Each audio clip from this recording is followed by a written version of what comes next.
All right, let's talk about it. Barcelona 5, Como 0. Nothing. First half, I was, come on, vamos. I was so excited. Everything was like everywhere, pressing was high, pressing was good. But then we got into the second half, and I was like, what's going on? I was yawning. I know I'm tired. It's like 5 a.m. where I am right now. But I shouldn't be yawning. If this first half happened in the second half as well, I would not. I would have never been yawning. But look, there was some mistakes in the first half. There was a mistake in the second half, and let's talk about it. Obviously, I know these players are human. I know they're human, but Rashford, what a miss! That would have been 5-0 in the first half, and then second half it was the same thing with Ferran Torres, another open goal miss. Anyways, before I get into it, before I start losing my head, and before I start getting excited with everything, make sure you like the video. It helps the channel a lot. Like the video.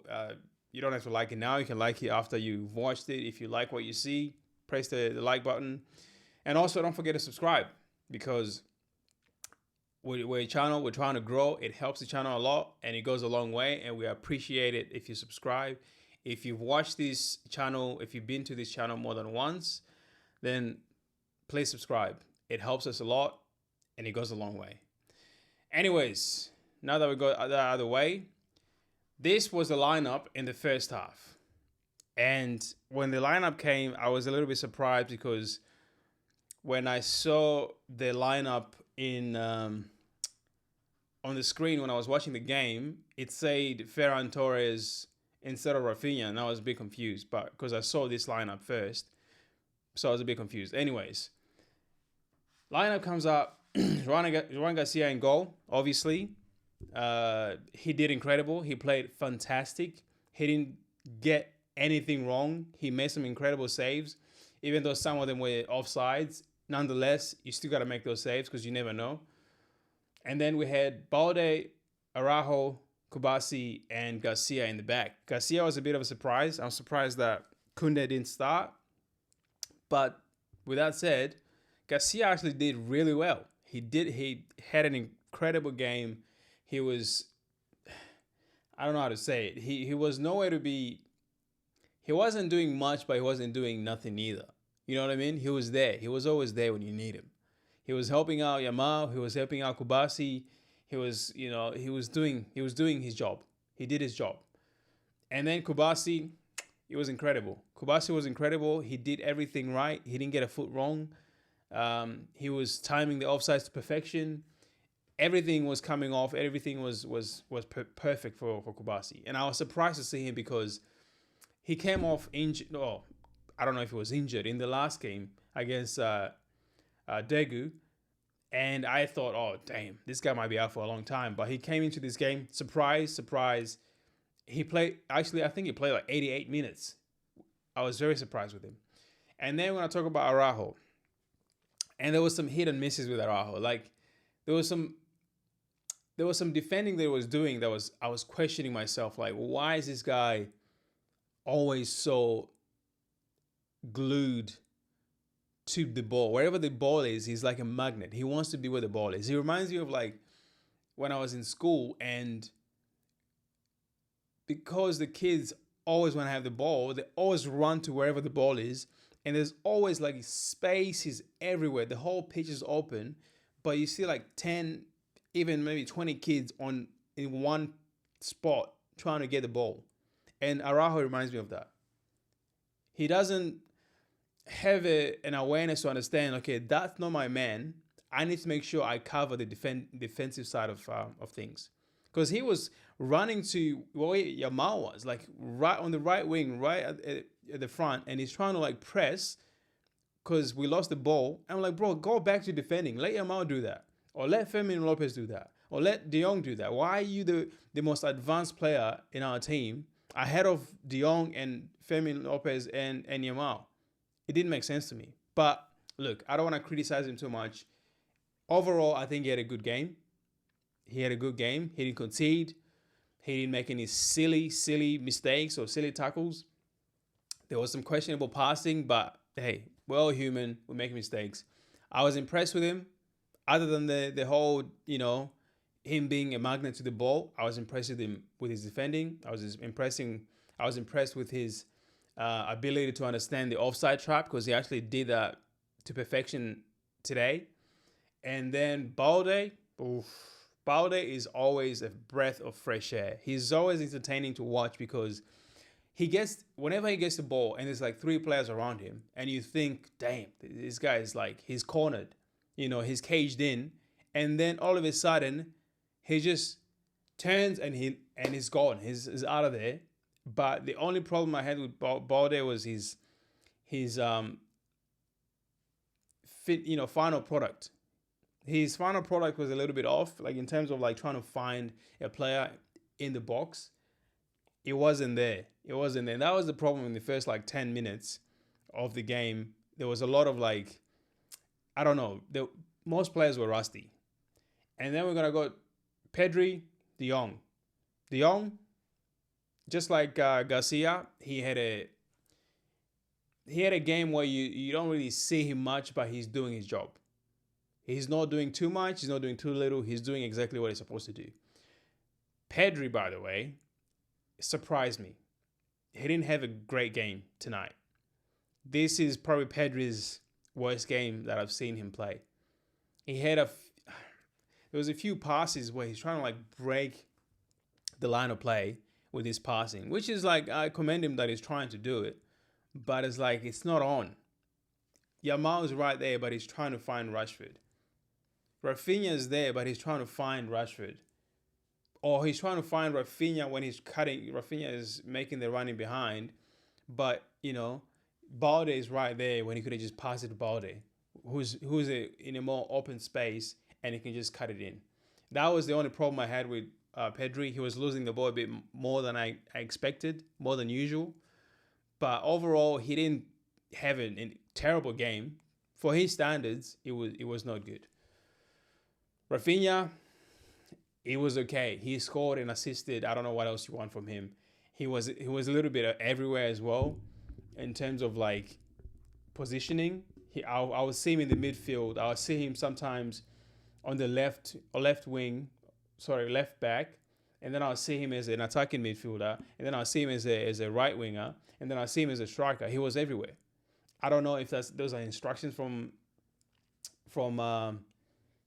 Hansi Flick, but he's a bit too much for me right now. Just concentrate on what you were doing last season. It worked so well for you. Just do that. Just make those runs in behind. Someone is going to find you. Stop trying to do everything. No one is asking you to do everything, unless that's what Flick is asking him to do. Fair enough, but I think it's a bit too much for me. I understand if he's rotating with Rashford, which I was happy with when I saw it. I saw Raphinha, Rashford rotating. I was like, oh, this is cool. Like, at least defenders will get confused on who to mark.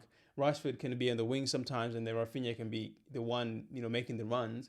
And then it was just like, it was nice to watch. But then when I saw Raphinha on the right back and on the left back, I'm like, bro, you're doing too much now. You're doing too much. And I'll leave the best for last, because I'll go to Rashford next. First 10, 15 minutes, Rashford was a bit not there. He was rusty. He didn't know where to position himself. When sometimes the passes were on, but he's not making the run. And then sometimes he makes a run, but it's the wrong run, so they pass it to in front or behind him. And he's not like, he wasn't gelling with the team in the first like 10, 15 minutes.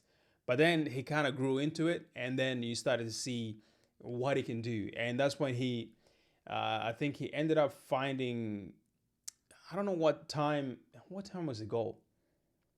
Raphinha's goal, 37 minutes in. Yeah, so 37 minutes in, Rashford finds, actually, it was some good play in there where I don't know who passed it to Fermin Lopez, but then Fermin Lopez quickly released it to Rashford, who was running in behind, and there was Raphinha was like literally clear. There was no one there, and all Rashford had to do was just pass to Raphinha. Raphinha just put it in the net. It was a walk in the net, and I was impressed with that.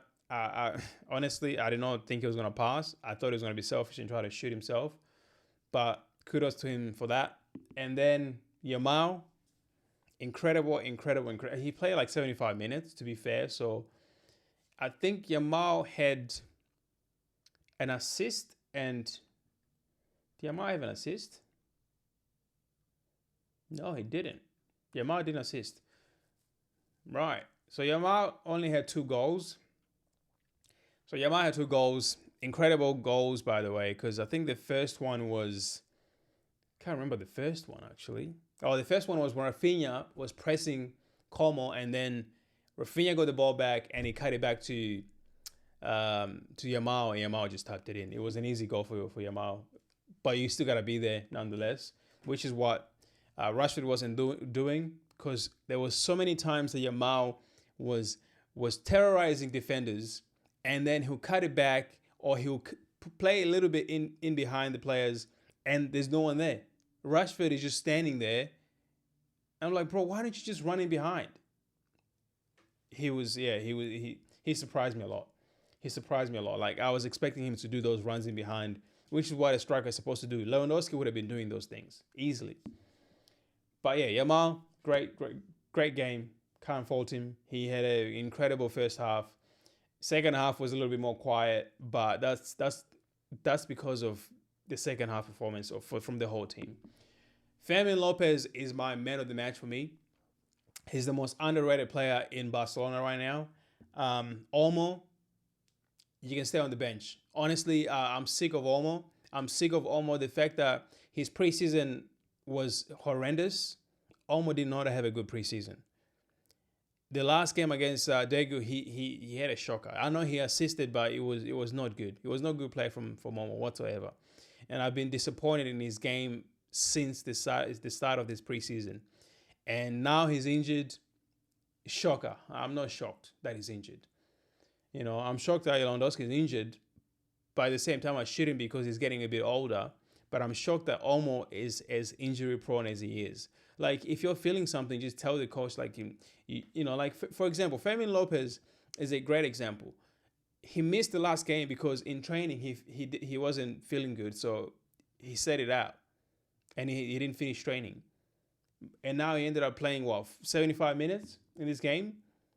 Olmo, I think he feels something, but he wants to keep going, and then he ends up getting injured, and now he's out for I don't know how long. You know, could be a few weeks, or I don't know how long, honestly. But yeah, Fermin Lopez, incredible player. First goal was a little bit of a, you know, how you doing? Like, no, I didn't really know what was going on. He gets the ball. I think it was a bad pass. It was a bad pass from Como, because they were trying to play from the back. Bad pass from Como. Gets to Fermin Lopez, and he hits it with his left foot. But I think there was this small deflection from the Como player, because the Como player was trying to tackle him, and there was a small deflection. But nonetheless, great goal from Fermin Lopez from outside the box. And his second goal, just about the same. I think his second goal was a pass from De Jong from across the box, and almost Fermin Lopez gets it, and then he shoots it with his right. This time, top corner. It was incredible. Fermin Lopez needs to be a starter. I don't care if Olmo comes back in time. Fermin Lopez needs to be Barcelona number one starter. And then the second half came, and it was absolutely boring. I know Yamal scored literally within 2 minutes of the second half. Second half started 2 minutes in. Ferran Torres gets the ball, passes it to Yamal. Yamal, first time finish in the bottom left corner.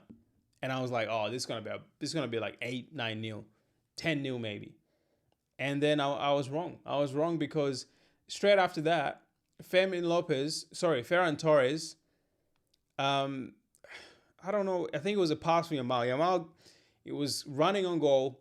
He gets a bit too far with the ball, but then decides to cross it back and cut it back to Ferran Torres. Ferran Torres gets it, goes around one player, and then literally, I think, did he go around a player or a goalkeeper? Anyways, he goes around someone, and then he completely mishits it. With his, I think he tries to hit it with his left foot, completely mishits the ball, and he misses. And that was the same thing with Rashford in the first half. Well, what a miss that was. That was an incredible miss. And then after that, since that miss from Ferran Torres, nothing else ever happened. It was so quiet. Como got a hold of the ball. They started gaining more control, and they were playing. Literally, it was like a training session. Honestly, like it was. I don't know how to explain it. It was so boring in the second half. After the Yamal's goal and after Ferran Torres missed, nothing else happened. It was just like, it felt like we reversed roles because we were playing in our own half. We couldn't get out of it. Como kept playing the ball, passes here and there. We were stuck in our own half. We couldn't get out. For at least 30 minutes, we were stuck in there.